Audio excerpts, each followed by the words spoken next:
Hello everyone, I'm Gemma Beall, and welcome to Attaining the Second Cognition. A few weeks back, I introduced everyone to the concept of programs in the Programs, Perceptions, and Distractions video. The topic of programs is very in-depth, and I've decided to make this a series.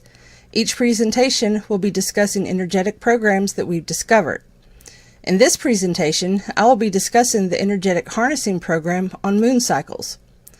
For a recap, programs are a set of instructions. All throughout our work, both in videos and in books, we've been telling you about the war against human consciousness that's been going on for eons. In the New Paradigm trilogy, edited by George Green, they also tell us about this same war against human consciousness. There is nothing in this reality that is as it appears or as we are told. Everything is inverted. What is portrayed as good, particularly with virtually all spiritual beliefs, is tyranny, the wolf in sheep's clothing, and everything that has been portrayed as bad is usually associated with the good guys, the real good guys. Hell, even in the externalization of the hierarchy by the Theosophist and Fabian Alice Bailey call us the dark forces. The weapons that were used in this war from both sides were energetic programs, in modern vernacular, magic. This is the reason there are so many things in our world today that seems contradictory and confusing where discerning the truth is concerned. Not all programs or energetic programs are bad, nor are they all good. If you think about it, good and bad really is subjective depending on one's perspective, right? Endel and I never heard of the New Paradigm trilogy in all of our studies until last year when we met Doug and began working with him. We bought the books and we both began reading them. I got about 3 pages into the first volume and said, ugh, all of this New Age bullshit, why in the hell did you tell me to read it? The instant I verbalized the question, I knew exactly why. There is nothing, and I do mean nothing, in the New Age that isn't an energetic harnessing program designed to bind the consciousness of the believer to the false doctrines and the Hapim hive. In my video, Keep Your Hands to Yourself, I shared the passage from my in-progress book, Calling All Healers, that details how these doctrines actively and deliberately were designed to harness consciousness to feed their realities. This is no joke, people, nor is it my imagination. What I knew the moment that I verbalized the question to Endel was that those paradigm books were handed down to humanity by our side. The author, whomever it was, passed on a message from a Soika sentient for all of us Soika sentients here at this time to actively fight the war on the front line. In order to undo the energetic binding programs that had been laid in the New Age shit farm through all of the theosophical contrived spiritual literature, we had to use the terminology they used embedded with counter programs of our own that would reverse the effects of their energetic harnessing created by the same words used in a different fashion to free the consciousness of the person bound by the programs. In other words, those books are the energetic antidote to the New Age word magic. But the other side still had their hooks left behind in our minds from all those years of self-indoctrination into these beliefs. And after all, they know how to bind consciousness by ensuring their programs capture our imagination and turn us into our own cognitive jailers. That keeps us giving our personal energies away to their bullshit beliefs, as Endel talked about in the Soika Work is Not Supernatural presentation. There are many things we have to tell in regard to what we know, but to be honest, most of humanity is not ready for this information. A lot of egos think they are, but we've been shown time and time again that they aren't by the number of egos that fall back into their old ways, their comfort zones, once they realize how fucking big and ugly this war truly is. When we say you have to be a warrior, we aren't kidding and we aren't exaggerating. We are being excruciatingly literal in every sense of the word. We are also not making this determination from any sense of elitism, thinking we are better than anyone else. We make this assessment on people not being ready for this information based on years of personal experience and watching how people react when they are confronted with even a small part of this information. With all the first cognition programming present in the minds of humanity, what we have to offer so challenges that stultified human 3D perception of reality that the best they can do is either balk, deny, or run away from the information as fast as the speed of light. This is what we mean when we say people aren't ready for this information. To be a Soika warrior, you have to have titanium balls the size of Texas. You have to know in your Soika that you could face any and everything with total fearlessness regardless of whether your body feels like shit. When they bring the fight to your door, you fight back without mercy and you win. We can't count how many times we've been awakened at 3 a.m. hit by these fucking adepts throwing out their energetic shit. We will be sharing more about this in later videos, but for this video I'm going to stick to programs and detail some of the things in our 3D world that you are fully aware of, but are not fully aware are programs. The first example is the moon, or I should say more correctly, the moon's cycles. Think about what you know about the moon and its alleged cycles. Everyone knows that people go crazy on the full moon. There's enough statistics from medical and police professionals that can attest that there is more activity in the ER and police stations when the moon is out. It is this crazier activity during the full moon phase that is the basis for the word lunacy. There are a lot of people that don't think the moon is real, but I tell you folks, it is, and so is the energy the moon emits. So, what is the program, you ask? Earlier this year, there was the supermoon. It was some kind of special supermoon that allegedly hadn't been seen in I don't remember how many hundreds of years, and all of this special super energy was supposed to fly out of its ass and bathe us. There were supermoon meditations all over the world, including, but not limited to, supermoon energy harvesting rituals. Now, in spite of the fact that Endel and I question everything, the one thing we've never questioned in detail was the moon cycle stuff. I know that over the years, I'd often found myself drawn to moon energy, especially when it was full, and no, it didn't make me want to go batshit crazy and do stupid shit, but I was drawn to it. My best friend and I would often howl at the moon and that kind of silly shit.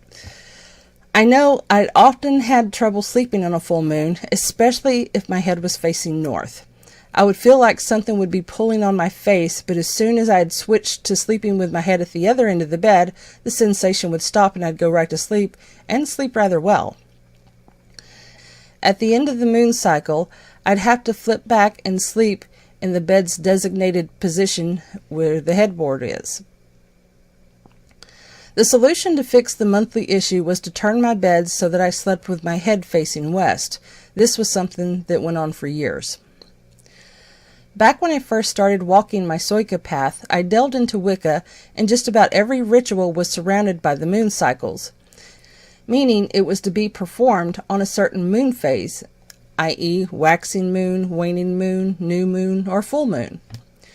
There are all of these alleged properties of each moon phase where energy manipulation, magic, is concerned. So when I heard about all of these supermoon rituals that were being lined up worldwide, I walked outside and I was looking up at the moon, and my question was more or less just kind of thrown out there, not really asking my Soika or the moon, just asking, why does the moon's energy occur in this fashion? Is it a naturally occurring event? My Soika asked back, what denotes a moon cycle? I answered, the position of the moon and what we see with our eyes. Then I heard the moon's sentience ask me, and what does your visual representation have to do with how my energies are transmitted? Then the knowing came into me. Not a damn thing. Energies, especially higher frequency energies, can pass through matter, meaning that unlike things in this 3D world, there isn't a blockage that prevents energy from moving, at least not naturally occurring energy. You know, like the boulder in the water will hit the boulder and go around it. Energies don't have the same problem as material bodies in 3D, and this is something that I can see and feel with my traits. So my next question was, is this moon cycle an energetic program that was specifically created for harnessing energies? My Soika knew immediately the answer, and that answer was yes. But why? If you look at our ancient histories, all cultures were steeped in ritual, especially where stellar and lunar events are concerned. I'll let you do your research on your own. Go to Google and type in moon rituals in the search bar and start looking it up. The reason there are so many rituals is because it harnesses people's energies. Remember in the Keeping Your Hands to Yourself video, I told you that when you dedicate yourself to a doctrine, it feeds you, but you must also feed it your energies. Most people see dedication as taking an oath of dedication, but the definition of dedicate means to devote time, effort, or oneself to a particular task or purpose. If you are feeding your energies into a ritual, is that not a dedication of your time, energy, and effort, and your Soika energies by your ego and its belief in order to perform the ritual? You are asking something by your focus of the ritual, so in turn you must give something in return. You may think you are giving your energy to the moon, but what you are giving up is your personal Soika power and your Soika energy by performing the ritual and maintaining the belief that demands the ritual. Who you are giving it to is the designated source as defined by the program, and it ain't the stellar body of the moon. Don't make the mistake of believing that this ritualistic energy harnessing is a choice of the sentience or the consciousness of the moon that is creating the harnessing of the ritual program, because it's not. In my book, The Energy Experience, I talk about doing energy exchanges with stellar sources, i.e., constellations and stars and moons. And I am specific about doing the exchange with the consciousness of the stellar body, not the body itself. In doing this, you are exchanging your Soika particles with the Soika particles of the sentience of the stellar body, but it is in a cooperative exchange, meaning that I face these stellar sentients as an equal, not a lesser being. The exchange takes place between two Soika sentients, not one sentience, me, and an energetic program or folk consciousness without sentience, and one that establishes a relationship of cooperation rather than co-opting by either party, which is a form of tyranny by theft. If you do not understand what I mean by co-opting, look up the definition. The word invoke in the ritualistic context means to call on a deity or a spirit in prayer as a witness or for inspiration. Synonyms for the word invoke are appeal to, pray to, call on, supplicate, entreat, solicit, beg, implore, literary, beseech. Regardless of what spiritual belief you adhere to, you are stating that you are a lesser being to whatever higher power you believe in, and by invoking anything, you are simply begging for what you are seeking, for some presumed higher power that you believe can give it to you. Soika warriors are not beggars. The Moon Cycle program is not a program that was created by the sentience of the moon. It was an energetic harnessing program designed and implemented a long time ago by either the hive or some cosmic shithead passing themselves off as a god to us humans. And it had been used, abused, and reinforced many times over the millennia by other cosmic and human shitheads ever since. This program has since been eradicated, but think about this and how many other things you might consider that is programmed in such a manner. Look at the things, especially things you are drawn to in your life, that hold some position of authority in your perception simply because they are ancient or esoteric, and ask yourself, am I drawn to it because this is a program designed to capture any part of my imagination and harness my consciousness? Now, when it comes to the questioning process on these things, don't think that I only ask the few questions I shared here and jump to some conclusion. Endel and I have a very detailed and extensive process of questioning things, and the determinations we make are not done so hastily, nor is it done just over a short period of time and we move on. We ask many questions and feel the answers with our Soikas. We don't think the answers or accept anything until we get the knowing through feel. Even then, we do revisit periodically to see if we can glean more from it for a greater understanding. And please remember, I'm sharing this knowledge with the intent to inform. And being informed is how you could do something to remove yourself from these cognitive harnesses if you found yourself harnessed by these programs. I'm Gemma Beall. I want to thank all of our subscribers and everyone that is listening to our presentations and considering the information. Until next time, stay the course and don't give up on yourself.